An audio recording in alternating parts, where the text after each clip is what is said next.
On the night London decided her worth, the chandeliers burned too brightly, as if light itself wished to expose what society delighted in wounding. Music glided across the ballroom in careful measure, violins sighing beneath polite applause, yet the young woman standing near the pillar felt every note pass her by. She wore silk the color of winter roses, tailored to perfection, her posture composed, her gloves immaculate. Still, conversation bent away from her like a practiced courtesy. Faces turned, smiles thinned, whispers took shelter behind fans. This was how her reputation was buried in velvet. She had learned the rules early. One misstep, one rumor unchallenged, and a woman became an ornament stripped of invitation. Tonight, she was discussed as though absent, though she stood among them, breathing their perfumed air, hearing her name softened into insinuation. Some pitied her, which was worse than disdain. Others speculated with eager cruelty, measuring her past against their own spotless illusions. She accepted each glance without flinching, though inside, something fragile held itself together by will alone. Her mother had once told her that dignity was a quiet thing, audible only to those who listened closely. So she did not flee the room. She remained, hands folded, eyes steady, refusing the mercy of retreat. Shame, she had discovered, lost power when met without apology. Yet endurance did not make the ache smaller. It only taught it to sit properly within the ribs. She counted her breaths as the room turned, reminding herself that survival was sometimes an act of stillness rather than motion, and that remaining visible could be a form of defiance. Beyond the swirl of dancers and the rustle of gowns stood a man the room revolved around without effort. The Duke was unmistakable, not because he demanded attention, but because attention surrendered to him. Tall, immaculately dressed in black and silver, he carried himself with an ease that suggested centuries of inheritance settled comfortably upon his shoulders. His expression was composed, almost distant, as though the glittering spectacle were a matter of duty rather than pleasure. Women observed him with calculation, men with wary admiration. He noticed everything and revealed nothing. Their eyes met by accident, or so it seemed. It lasted no longer than a breath, yet it altered the air between them.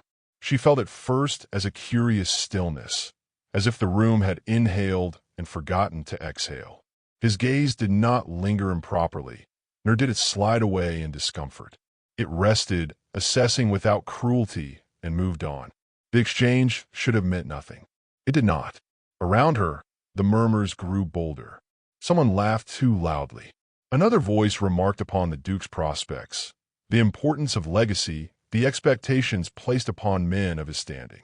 Marriage was mentioned with careless certainty, as though it were a transaction awaiting signature. She listened despite herself, sensing an undercurrent of urgency beneath the elegant phrasing. Something was amiss, though the truth lay beyond her reach. In those remarks, she heard not romance, but arithmetic, the cold tally of advantage and bloodline. The hostess swept through the room with strategic warmth, ensuring alliances were reinforced and disappointments politely distributed. When she passed the young woman by the pillar, her smile faltered for the briefest moment, then recovered. Regret flickered, not for the cruelty of exclusion, but for the inconvenience of having invited her at all.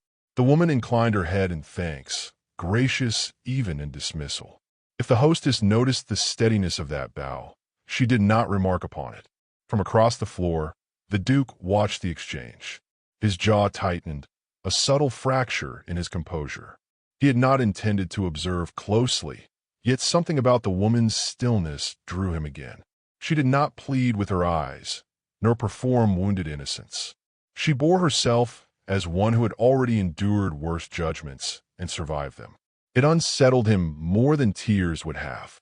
In her restraint, he glimpsed a courage that society refused to reward. Time pressed upon him like a weight disguised as silk. The knowledge sat heavy behind his ribs, unshared and relentless. By dawn, his future would be decided, not by parliament nor fortune, but by a single, unyielding claws pinned by a man long dead. An heir required a duchess, and hours, not months, remained. He had delayed, believing sense and patience could negotiate with fate. They could not. Each tick of the clock tightened the snare he had helped set. The orchestra paused. Applause rippled, breaking the spell of music and murmurs alike. In the sudden quiet, the Duke stepped forward, his movement drawing instinctive attention. He did not announce himself. He simply crossed the floor, each measured step a deliberate choice, until he stood before the woman everyone had learned to overlook.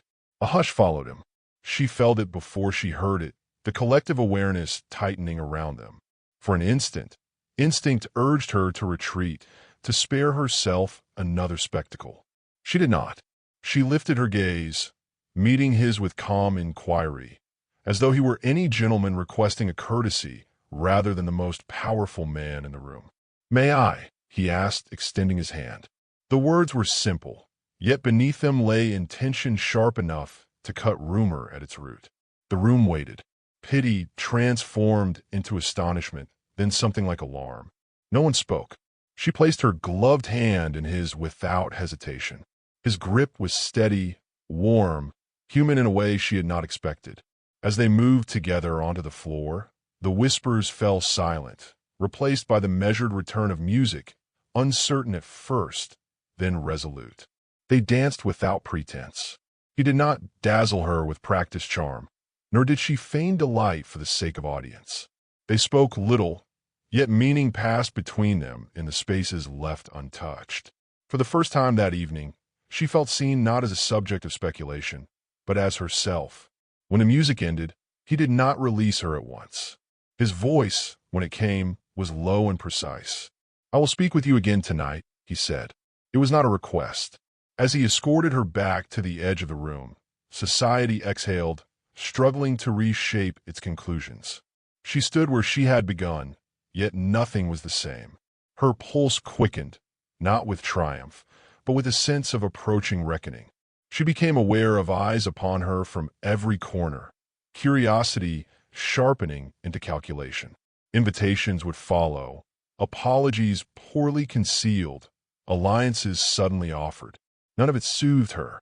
Something irrevocable had shifted, and she sensed that the cost of this attention would be exacted later, in private, when courage mattered more than admiration and choice could no longer be delayed. Tonight had ended, but the true ordeal was only beginning, and her heart recognized the peril ahead. Across the ballroom, the Duke turned away, his expression unreadable. The clock above the mantel marked the passing hours with unforgiving clarity. Before morning, he would need a wife, and she, standing alone beneath the chandeliers, had just become the most dangerous possibility of all. Morning altered the city's verdict without asking permission. By the time pale light slipped between velvet curtains and touched the polished streets, the heroine's name had already been reshaped by tongues that had slept poorly with curiosity. What had been whispered as pity the night before returned dressed as speculation, and speculation, once awake, did not rest. Servants repeated fragments they did not understand. Footmen embroidered pauses into meaning. By breakfast, half of London believed itself informed. She felt the change before she saw it. The air beyond her window carried a peculiar expectancy, as though the day itself leaned closer. When she ventured out, gloved and composed, doors opened more quickly than usual. Heads inclined, voices softened into courtesy that bordered on eagerness. The kindness unsettled her more than cruelty had, for it arrived without apology and demanded gratitude she was not ready to give. It was remarkable how swiftly yesterday's burden became today's advantage. Once a powerful name brushed against it. A card awaited her upon the hall table, cream paper edged in black, the seal unmistakable. The Duke's crest pressed into wax, spoke without flourish, a promise of consequence rather than affection. Her fingers hovered before touching it, hesitation rippling through her restraint. She understood tokens well enough to know they were never innocent. They were declarations disguised as courtesies, and accepting one often meant surrendering control of its interpretation. Still, To refuse without cause was to invite another narrative she could not manage. She broke the seal. The note inside was brief, almost severe in its economy. He thanked her for the dance, requested her company that afternoon, and named the hour with unmistakable precision. No flattery softened the request. No explanation followed. The restraint of it stirred something within her, equal parts curiosity and caution. He had not written as a man indulging whim, but as one accustomed to decisions that shaped lives. When she arrived at the appointed place, a quiet gallery removed from the city's pulse, she felt eyes upon her before she saw him. He stood by a tall window, hands clasped behind his back, gazing outward as though measuring time itself. At her approach, he turned, expression unreadable, yet intent sharpened by relief he did not fully conceal. For a heartbeat, neither spoke. The silence carried more weight than words. He offered her a small parcel, wrapped simply. "I thought you might prefer this," he said, his voice even. Inside lay a miniature portrait, old and finely rendered, depicting a woman whose gaze held intelligence and defiance in equal measure. "My grandmother," he added. "She endured much. I wish you to know." The gift startled her. It was not jewelry, nor an ornament meant to be displayed. It was history, offered with deliberate intimacy. She accepted it carefully, understanding that this was not an attempt to impress, but to align. The gesture shifted something fragile into focus. He was not courting her favor. He was testing her understanding. They spoke of small things at first: weather, travel, the quiet discipline required to survive scrutiny. Each word was chosen, yet beneath the civility ran a current of urgency he could not fully disguise. She sensed it in the way his attention never drifted, and how often his gaze returned to the clock. When at last she remarked upon it, his lips curved faintly, without humor. "Time," he said, "has become a rather unforgiving companion." It was then that the interruption arrived, as though summoned by that admission. A gentleman of influence, smiling too widely, entered unannounced, his presence an intrusion cloaked in familiarity. He remarked upon seeing the Duke and the lady together, his tone suggestive, his eyes bright with calculation. Before either could respond, the damage was done. The implication had been loosed, and implication, once freed, required no evidence to thrive. The Duke dismissed the man with curt authority, but the echo lingered. She felt the familiar tightening in her chest, the knowledge that she had once again become a story rather than a person. Anger flickered, sharp and unwelcome, but she mastered it. "I will not be the cause of your difficulty," she said quietly. "Nor will I be shielded by your name if it costs me my own." He regarded her then with something like admiration. "I would not offer it if it did," he replied, and there was no doubt in him. "But I will not pretend this is simple." Outside, the city leaned closer. By afternoon, the rumor had spread, acquiring embellishments with each telling. Some claimed a secret engagement. Others spoke of desperation, of bargains struck behind closed doors. Invitations arrived at her door, some sincere, others predatory, all assuming her availability had transformed overnight. She declined them all. The speed of the shift frightened her, revealing how little substance underpinned approval. As evening approached, another token arrived, this one impossible to ignore. A carriage bearing the Duke's colors waited at her door, its presence public and deliberate. Within lay a shawl of rare warmth, chosen for protection rather than display, accompanied by no note at all. The message was unmistakable. He would not retreat, nor would he hide her from consequence. She wrapped the shawl around her shoulders and stepped into the carriage, aware that each movement inscribed meaning upon the watching world. Windows glowed with candlelight as they passed. Curtains stirred. The city took note. Whatever she had been before, she was no longer unobserved. At the destination, the Duke awaited her, his expression resolute. "I owe you honesty," he said, once they stood alone, "and I fear will cost us both comfort." Her heart steadied. She had lived with discomfort long enough to recognize its approach. "Then speak," she replied. He drew a breath, the weight of generations pressing visibly upon him. "By tomorrow's dawn," he said, "my inheritance will either be secured or lost. And the condition is not one I can satisfy alone." The words settled between them, heavy and irrevocable. She did not yet know their full shape, but she felt the ground shift beneath her feet. The tokens, the scandal, the sudden visibility all aligned into a pattern she could no longer deny. She looked at him, truly looked, and understood that whatever choice lay ahead would alter not only her fate, but his, in ways neither could afford to underestimate.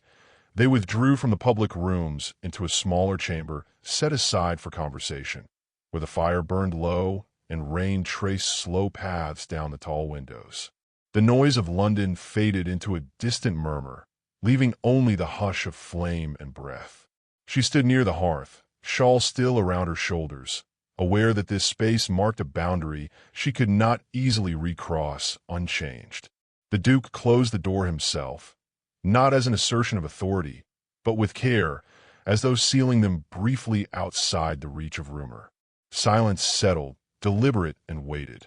"I will not waste your time," he said at last, turning to face her fully. His voice held restraint, yet beneath it lay urgency sharpened by resolve. "Nor will I disguise necessity as romance." The admission cost him something visible.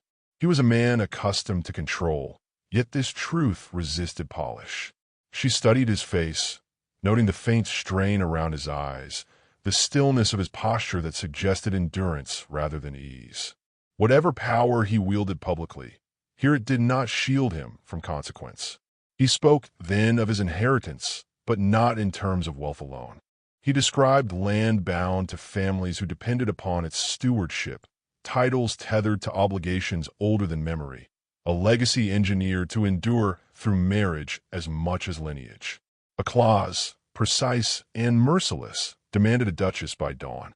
Without her, estates would fracture, trusts dissolve, and centuries of order unravel. He delivered these facts without embellishment, trusting her intelligence to grasp their gravity. Each sentence tightened the circle of inevitability around them. She listened without interruption, her expression composed even as disbelief stirred beneath it. The enormity of what he revealed pressed against her ribs, stirring both awe and indignation. To be positioned as solution rather than desire awakened old wounds she had guarded carefully. When he finished, she exhaled slowly, steadying herself against the pull of reaction. "You asked for my understanding," she said quietly. "Yet understanding does not erase what such a request implies." "I know," he replied without flinching, "which is why I will not ask without consent." He took a measured step closer, stopping well short of intrusion. "Nor will I pretend affection where it has not yet taken root." The honesty of it cut deeper than persuasion might have. He did not offer love as currency, only respect and transparency. That restraint, meant to protect her, made refusal more difficult than she had expected. Anger flickered through her, swift and sharp. "You speak of consent," she said, "yet you arrive cloaked in urgency that allows little space for reflection." Her hands tightened within her gloves. "If I agree, society will name me opportunist. If I decline, I become the woman who cost a duke his legacy. Either path binds me to judgment I did not invite." The truth of it trembled between them, neither accusation nor plea, but reckoning. He absorbed her words in silence, nodding once. "You are correct," he said, "and I regret that my circumstances lay such a burden at your feet." For the first time, his composure fractured, revealing weariness he had carried alone. "If there were another way, I would take it. But there is not." He did not reach for her, did not attempt reassurance beyond presence. That restraint felt like an offering rather than a withdrawal. The fire shifted, sending sparks upward. She turned slightly, gazing into the flames as though seeking counsel there. Memories surfaced unbidden, of promises broken by polite society, of being assessed and discarded with careful smiles. She had sworn never again to place her fate in another's urgency. Yet here stood a man who did not diminish her fear, who named it plainly and waited. The difference unsettled her more than coercion would have. "You offer marriage," she said slowly, "without guarantee of affection, under the scrutiny of a world eager to doubt my motives." She met his gaze again. "What, then, do you offer beyond title?" The question hung, deliberate and uncompromising. She would not be purchased by security alone, no matter how elegant its frame. He answered without hesitation. "I offer you partnership," he said, "a public alliance forged from necessity, and a private one shaped by mutual regard." His voice softened. "You would retain autonomy within my household. Your counsel would not be ornamental, and should affection grow, it would do so without deceit." He paused, then added, "If it does not, I will not hold you hostage to pretense." The vow carried weight precisely because it lacked poetry. Her breath caught, not with romance, but with recognition. Few men spoke so plainly, fewer still listened as intently.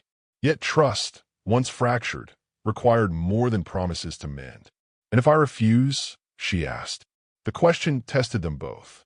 "Then I will accept the loss," he said. The words landed heavily, final and unadorned. "I will not compel you by consequence." His gaze did not waver. In that moment, she understood the depth of his resolve. He was prepared to surrender everything rather than entrap her. The knowledge shifted the ground beneath her certainty. Outside, rain intensified, drumming against glass with quiet insistence. Time pressed closer, its presence felt in every pause. She considered the path behind her, narrow and bruised, and the one opening before her, perilous but untraveled. To marry under such conditions threatened pride, yet to refuse felt increasingly like fear disguised as virtue. She had survived judgment before. She was less certain she could endure regret. "I will not answer you tonight," she said at last, her voice steady despite the storm within. "I must think, without witnesses, without whispers." The request was not delay born of evasion, but of respect for herself. She owed that much to the woman she had been and the one she might become. He inclined his head. "Of course," he replied. Relief and tension mingled briefly in his expression. "But know this, by dawn, the choice must be made." He opened the door for her, restoring the boundary between them with care. As she stepped back into the lamplit corridor, the weight of possibility settled fully upon her shoulders. Behind her stood a man bound by duty and honesty. Before her a night that would determine whether necessity could coexist with dignity. The clock somewhere in the house struck, each measured sound echoing like a question she was not yet ready to answer. Night loosened its grip reluctantly, as though unwilling to release what it had set in motion. She did not sleep. Candles burned down to pale stubs while she sat by the window, listening to the city breathe in uneven rhythms. Carriages passed like thoughts she could not still, each one reminding her that time, once patient, had turned predatory. By the hour before dawn, resolve arrived not as certainty, but as clarity sharpened by exhaustion. She rose, dressed with deliberate care, and chose dignity as her armor. When she arrived at the Duke's residence, the house stood hushed, servants moving softly as if aware that history did not always announce itself loudly. He met her not in the grand hall, but a modest sitting room warmed by firelight and restraint. His coat was perfectly arranged, yet the faint shadow beneath his eyes betrayed a night no kinder to him than hers had been. For a moment, they regarded one another in silence, two figures balanced on the edge of irrevocable consequence. "You have come," he said, not as presumption, but acknowledgement. He did not approach her. He waited. "Yes," she replied, and felt the words settle, anchoring her where she stood. She removed her gloves, folding them carefully, an act that felt ceremonial in its intimacy. "I have considered every argument against this choice," she continued. "I have weighed pride against necessity, caution against courage." Her voice did not waver. "I will not pretend fear did not guide me. But fear, I have learned, has never protected me from regret." His attention sharpened, though he did not interrupt. She moved closer to the hearth, as if warmth might steady what came next. "If I accept," she said, It will not be as a solution disguised as a wife. I will not be hidden behind your title, nor diminished by it. I will stand beside you openly, with the full knowledge that society may never forgive the circumstances of our union." He inclined his head. "That was never in question," he said quietly. "Then hear the rest," she replied. She met his gaze fully now. "I will not promise affection I cannot yet give, nor will I accept a marriage built on silence. If we are to do this, it must be with honesty so complete that neither of us may later claim deception."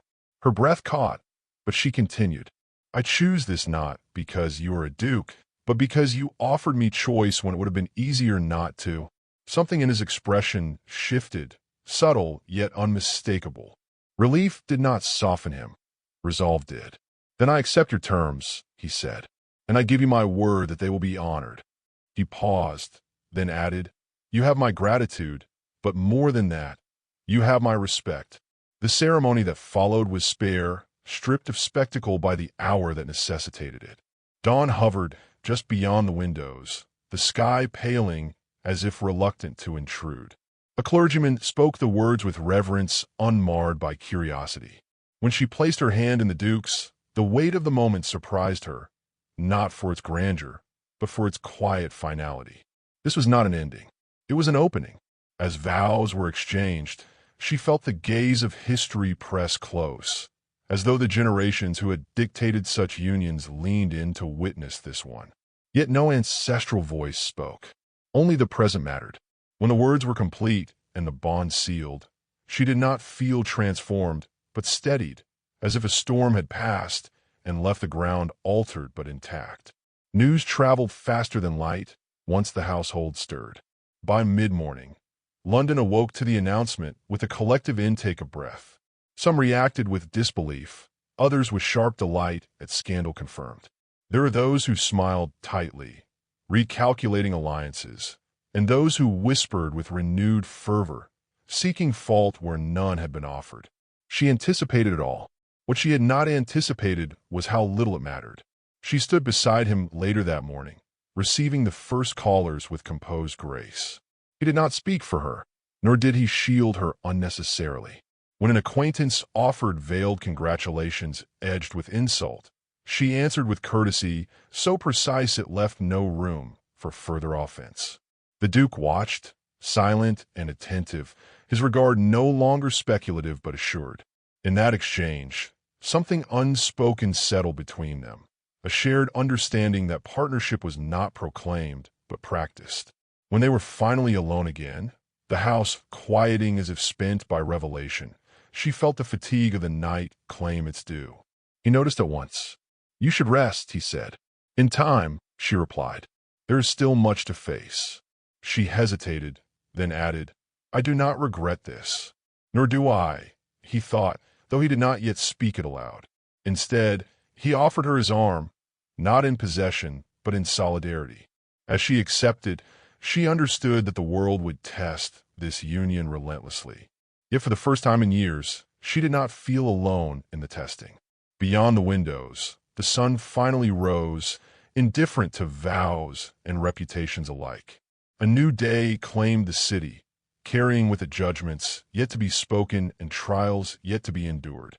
She stepped forward into that light as a duchess in name, uncertain of her place, but certain of her choice, unaware that the true cost of it had not yet revealed itself. The city did not soften for love. It sharpened. In the days that followed, London studied the new duchess with the same precision it had once used to dismiss her. Doors opened, but not without scrutiny. Invitations arrived, heavy with expectation, each one a test disguised as courtesy. She learned quickly that marriage had not ended judgment. It had merely altered its vocabulary. Where once she had been pitted, she was now evaluated. Every gesture was measured for ambition, every silence interpreted for strategy. She met it all with quiet discipline. She spoke when truth required it and remained silent when silence was the stronger reply. At the Duke's side, she neither clung nor receded. She learned the cadence of his household, the unspoken hierarchies, the way power moved not through command but through consistency. Servants watched her closely at first, then with growing ease. She thanked them by name. She listened. Respect, she discovered, was earned in moments no one applauded. The Duke observed her with a patience that was not detachment, but care. He did not instruct her in her role, nor did he shield her from its weight. When challenges arose, he asked her counsel and waited for it. In private, their conversations were deliberate, sometimes awkward, always honest. Affection did not arrive in a rush. It formed instead in glances held a fraction longer, in shared decisions made without ceremony, in the relief of being understood without explanation. Yet the world beyond their walls refused to remain idle. The same clause that had forced their union now attracted scrutiny from those who stood to benefit from its unraveling. Relatives emerged with polite smiles and sharpened intentions. Lawyers raised questions that had slept for decades. There were murmurs of contest, of impropriety, of a marriage arranged too hastily to withstand inspection. The Duke faced these challenges with composure, but she sensed the strain beneath it. This legacy had never belonged to him alone. It had always belonged to those who sought to control it. The true reckoning arrived not with a scandal whispered, but with a summons spoken aloud. A formal inquiry was announced, its purpose cloaked in legality, its appetite unmistakably predatory. The validity of the marriage would be examined. Her character would be weighed publicly. If doubt could be sown, the inheritance could still be claimed by others less scrupulous, more patient. The threat was no longer abstract. It had a date, a chamber, and an audience eager for spectacle. She received the news without visible reaction, though inside, old fears stirred. This was the trial she had anticipated without naming. To stand before a room of powerful men and justify not only her marriage, but her worth, awakened memories she had long since mastered. That night, she did not retreat into herself. She sought the Duke. "If this ends in loss," she said, her voice steady, "I will not have you regret choosing me." He turned her fully then, the last of his reserve yielding. "It will not," he said, "but if it does, I would choose you again." The simplicity of the declaration left no space for doubt. It was not spoken as reassurance, but as truth. The day of the inquiry dawned gray and unadorned. The chamber filled slowly, anticipation thick as fog. She entered beside him, her bearing composed, her presence undeniable. When questions were posed, she answered them herself. She spoke not of romance, nor of sacrifice, but of consent freely given, of terms clearly understood, of dignity maintained under pressure that would have broken lesser resolve. She did not embellish her past, nor did she apologize for it. She claimed it as evidence of endurance. When insinuations arose, she met them with clarity.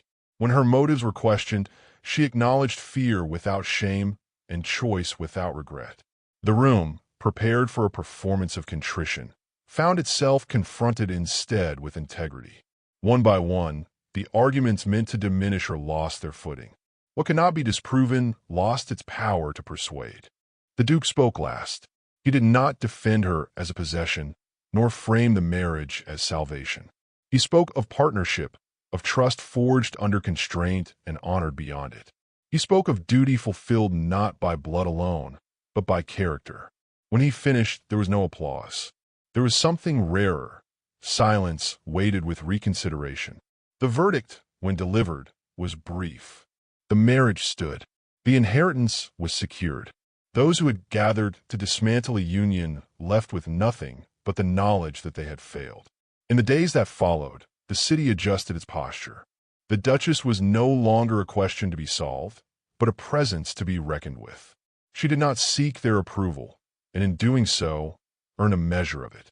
The Duke's household settled into a new equilibrium, one shaped not by urgency, but by intention.